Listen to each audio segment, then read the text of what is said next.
Dear learner, welcome to the lesson of day 7.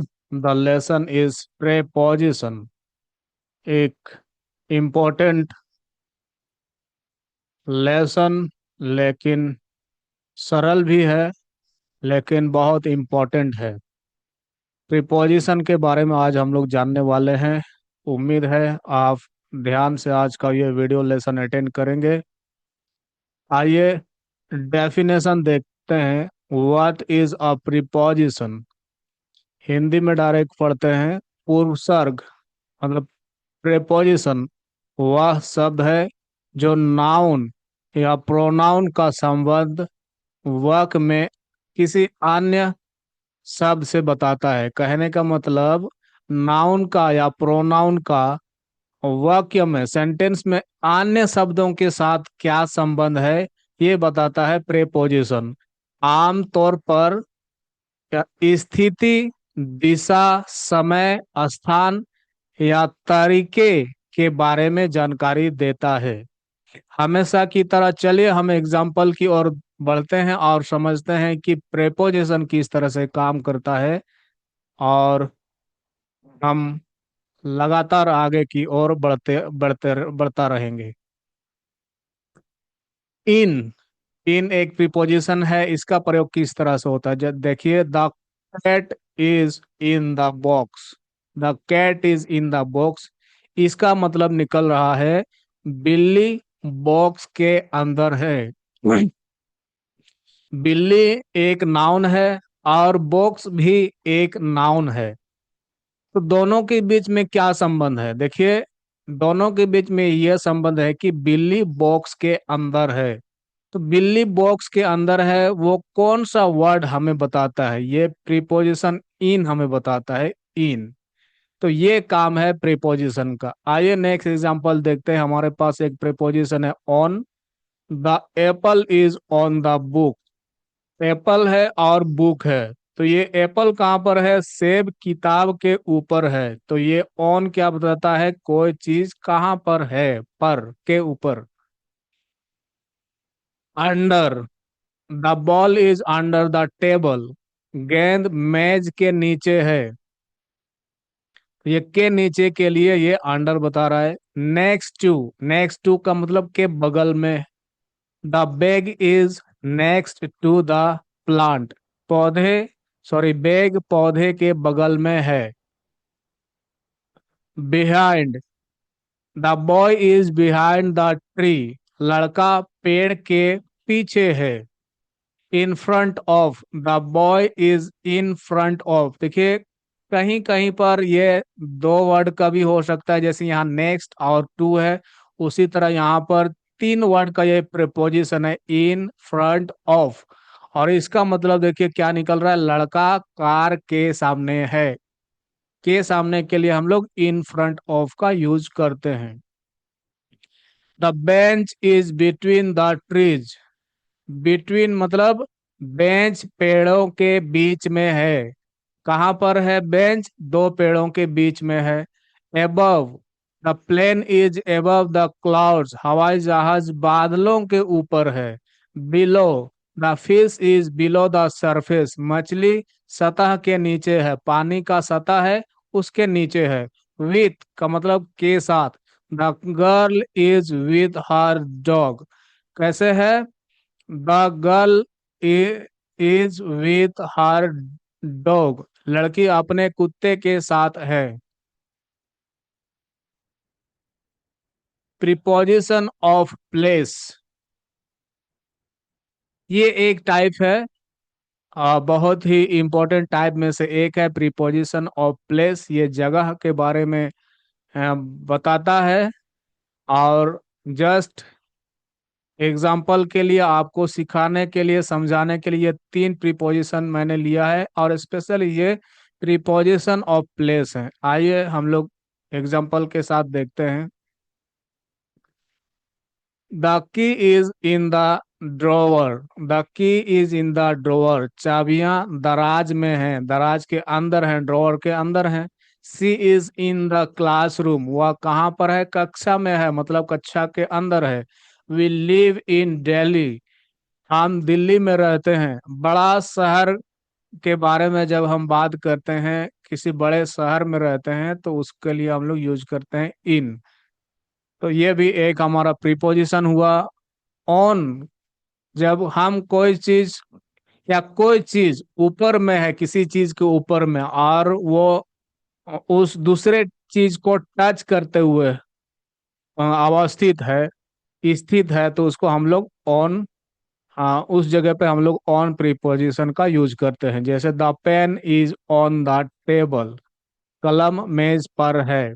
The picture is on the wall, दीवार का direction चाहे जैसे भी हो, वर्टिकल है ऊपर से नीचे, उसके ऊपर में ये तस्वीर है, तो उसके जगह भी हम लोग ऑन का प्रयोग करेंगे। The picture is on the wall, तस्वीर दीवार पर है। There is a book on the bed, बिस्तर है, उसके ऊपर में किताब है, बिस्तर पर एक किताब है। उसी तरह एट, एट सटीक जगह बताने के लिए यूज होता है। जैसे कि I am at the bus stop, मैं बस स्टॉप पर हूँ। मतलब सटीक आप बिल्कुल बस स्टॉप पर हैं, ये बात बताने के लिए आपको एट यूज करना पड़ता है। ये थोड़ा सा टाइम वाला एग्जांपल यहाँ पर आ गया है, इसको थोड़ा सा फिलहाल के लिए छोड़ देते हैं, टाइम वाला हम लोग अलग से देखेंगे। सी इज एट द हॉस्पिटल, अगर बिल्कुल हॉस्पिटल में है कोई, तो हम लोग बोलेंगे सी इज एट द हॉस्पिटल, वह अस्पताल में है। He is at his friends house, वह अपने दोस्त के घर पर है, मतलब घर में है या घर पर है, बिल्कुल सटीक, उसके आगे पीछे नहीं, उससे दूर नहीं, उसके नजदीक भी नहीं, बिल्कुल अपने फ्रेंड्स के हाउस में है। तो इस तरह से हम लोग एट का प्रयोग करते हैं। आइए देखते हैं next type, preposition of time. ये टाइम बताने के लिए इन तीनों प्रीपोजिशन का प्रयोग किया जाता है। इससे और भी अधिक प्रीपोजिशन है, लेकिन मैं आपको बेसिक इंग्लिश ग्रामर सीरीज में फिलहाल बहुत ज़्यादा लोड नहीं देना चाहता हूँ, इसीलिए मैंने प्रीपोजिशन ऑफ टाइम में भी तीन ही प्रीपोजिशन लिए हैं। आइए एग्जाम्पल देखते हैं। जैसे टाइम के मामले में जब साल का प्रयोग करना हो, आई वॉज बोर्न इन 2005, यहाँ साल का नाम है 2005, 2005, तो इसके पहले हम लोग इन का प्रयोग करेंगे। We will go on vacation in December, कोई मंथ का नाम हो, उससे पहले भी हम इन का प्रयोग करेंगे। उससे ज्यादा इंपॉर्टेंट बात यह है कि देखिए, ये 2005 भी हो, चाहे साल ही क्यों ना हो, लेकिन ये भी एक टाइम है अपने आप में, दिसंबर भी एक टाइम है। उसी तरह समर भी एक टाइम है, तो यहाँ पर इन का प्रयोग किया गया है। She loves to visit him in the summer, उसे गर्मियों में उससे मिलने जाना पसंद है। तो गर्मी भी, गर्मी का जो ऋतु है वो अपने आप में टाइम है, 3 महीना 2 महीना का ऋतु होता है। तो उस टाइम के पहले भी हम लोगों ने इन का प्रयोग किया है। They move to this city in 1990s, वे 1990 के दशक में इस शहर में आ गए थे। सो यहाँ भी हमने इन का प्रयोग किया है। I like to read books in the evening, शाम का भी एक टाइम होता है, शाम के पहले हम लोग इवनिंग का यूज करते हैं।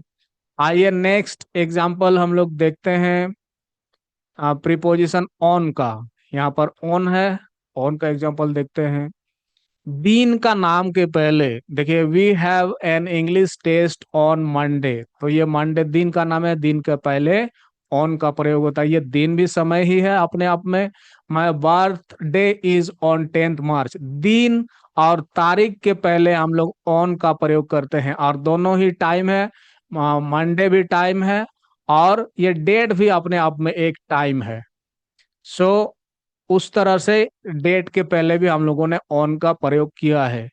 Independence day is on 15th August, independence day 15 अगस्त को है। The meeting is on Friday, again ये दिन का नाम है, तो उसके पहले ऑन का प्रयोग किया गया है। We will go out on new year's day, नया साल के दिन, मतलब पहला दिन जो होता है नया साल का, उस दिन। तो यहाँ भी ऑन का प्रयोग हुआ है। अभी देखते हैं preposition of time at, at का प्रयोग। हाँ, कहाँ पर किया जाता है, एग्जाम्पल देखकर समझते हैं।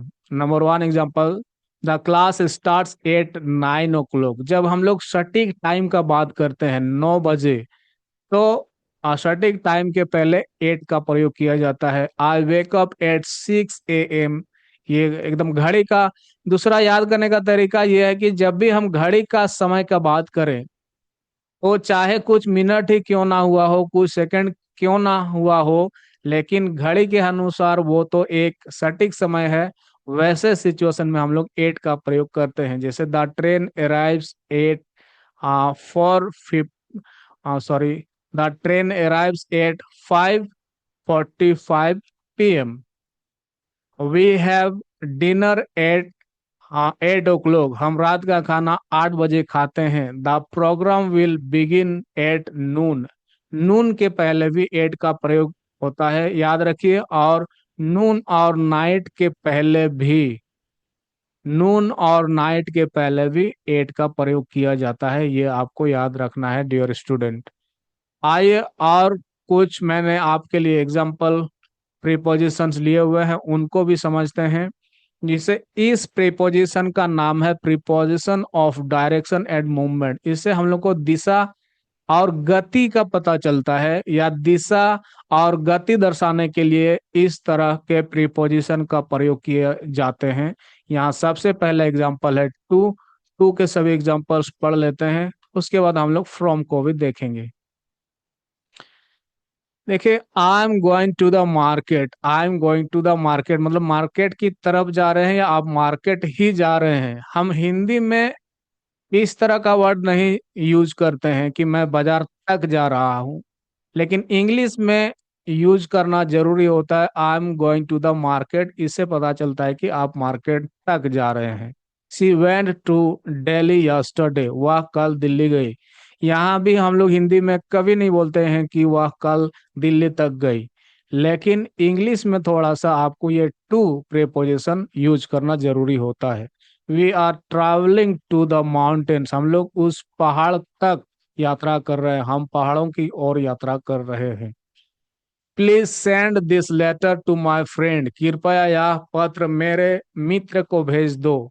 तो यहाँ पर हम लोगों ने टू का यूज किया हुआ है। और हिंदी में भी हालांकि ये सिचुएशन है थोड़ा यहाँ पर कि हम लोगों को यूज करना पड़ा है। कृपया यह पत्र मेरे मित्र को भेज दो। लेकिन हर सिचुएशन में जैसे बाकी सेंटेंसेस हम लोगों ने देखा, वहाँ हिंदी में इसके लिए कोई वर्ड का यूज नहीं किया गया है। तो समझना है डियर फ्रेंड, इंग्लिश में इस तरह से यूज किया जाता है। The bus is going to the bus stand. Bus bus stand के लिए जा रही है, going to the bus stand. उसी तरह किसी जगह तक के लिए तो हम लोगों ने टू का यूज किया, लेकिन अगर बोलना हो, जैसे यहाँ पर एग्जाम्पल है, मैं स्कूल से आ रहा हूँ से आ रहा हूँ, एक्सक्यूज मी। शो से के लिए हम लोग यूज करते हैं I am coming from. From का मतलब होता है से। I am coming from school. He return from the party late. वह पार्टी से देर से लौटा। कहाँ से? पार्टी से, from the party. We moved from this city last year. कहाँ से हम लोग चले गए? फ्रॉम दिस सिटी, इस शहर से चले गए। She took a book from the shelf. उसने सेल्फ से एक किताब ली। कहाँ से ली? From shelf, from the shelf. The gift is from my uncle. यह उपहार मेरे चाचा की ओर से है, फ्रॉम माई अंकल। तो इस तरह से है डियर स्टूडेंट। आइए और थोड़े से एग्जाम्पल है आगे। Preposition of direction and movement में ही मैंने लिया है टू वर्ड्स। ये टू वर्ड्स का मतलब होता है की और अप टू का मतलब होता है तक। तो the car is moving towards the bridge. Car पुल की ओर बढ़ रही है, की ओर बढ़ रही है, towards the bridge. He walk towards the temple. वह मंदिर की ओर पैदल चला। The plane is flying towards the airport. She ran towards the finish line की ओर दौड़ी। They are moving towards a better future. वे एक बेहतर भविष्य की ओर बढ़ रहे हैं। इस तरह से अप टू वहां पर यूज होता है, यहाँ अप टू का मतलब भी तक होता है, लेकिन जब आप सच में तक बोलना चाह रहे हैं, हमने पीछे टू के साथ जब सिचुएशन देखा वहां तक बोलने का जरूरत नहीं था हिंदी में, लेकिन यहाँ पर आप हिंदी में भी तक बोल रहे हो, आपको ऐसा बोलना पड़ रहा है, तो उस सिचुएशन में आपको अप टू यूज करना पड़ता है। Excuse me. We walked up to the school gate. The movie was interesting up to the end. फिल्म अंत तक दिलचस्प थी। Up to the end. The offer is valid up to 31 May. यह offer 31 मई तक मान्य है। He studied hard up to the exam. Up to the exam. The road is block up to the bridge. सड़क पुल तक बंद है। कहाँ तक? Up to the bridge. So इस तरह से यहाँ पर तक हमें हिंदी में भी बोध कराना पड़ रहा है। एक्सक्यूज मी। तो ऐसे सिचुएशन में हम लोग इंग्लिश में आप टू का प्रयोग करते हैं।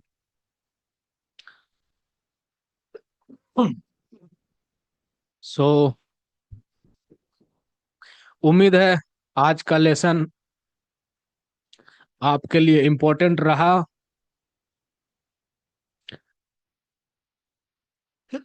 Excuse me.